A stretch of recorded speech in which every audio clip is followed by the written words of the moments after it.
Okay, so once we got the stances going, the next thing is to move, because obviously we don't want to just stand there.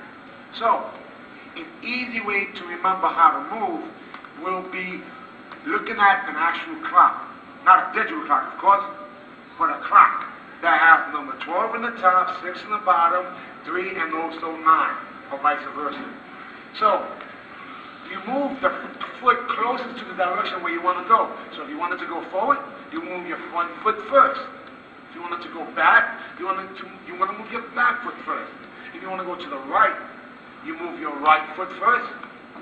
And if you want to go to the left, you move the left foot first.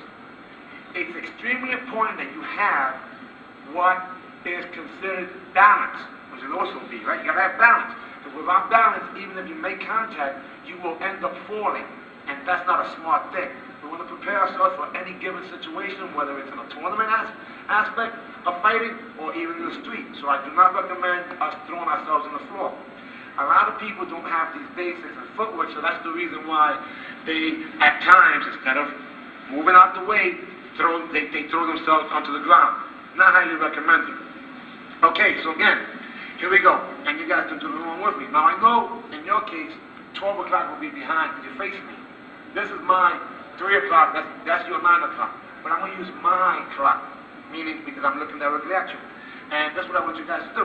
You can put your hands up in any posture that you feel comfortable, whether it's crowding, universal, boxing, or basic, and also measure. But if you notice, my back foot here is in what's called a trigger position.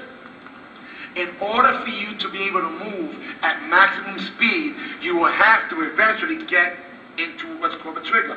You can go from a flat foot position, but before you can actually move or any type of speed, you will have to eventually get on your toes. So if you start there, then it will definitely help you. Okay, so we'll do this really quick. You go to 12 o'clock, and then back to the center of the clock. You go to 6 o'clock, back to the center of the clock. Okay, let's try it again. In this case, we'll do your clock. Come towards me, 12, and then back to center. I'll go towards you. 6, and back to center. Okay, now I'm going to my 3 o'clock, okay, which is your 9 o'clock. Ready? You go over to the side, and then back to center.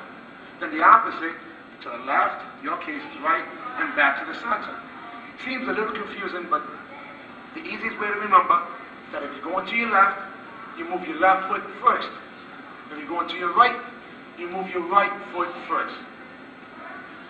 Practice that, and that will be the foundation for the best block in the world not being there. In a few minutes, a few seconds, I'll be back, and I'm going to show you how to properly use this B basic in order for you to score.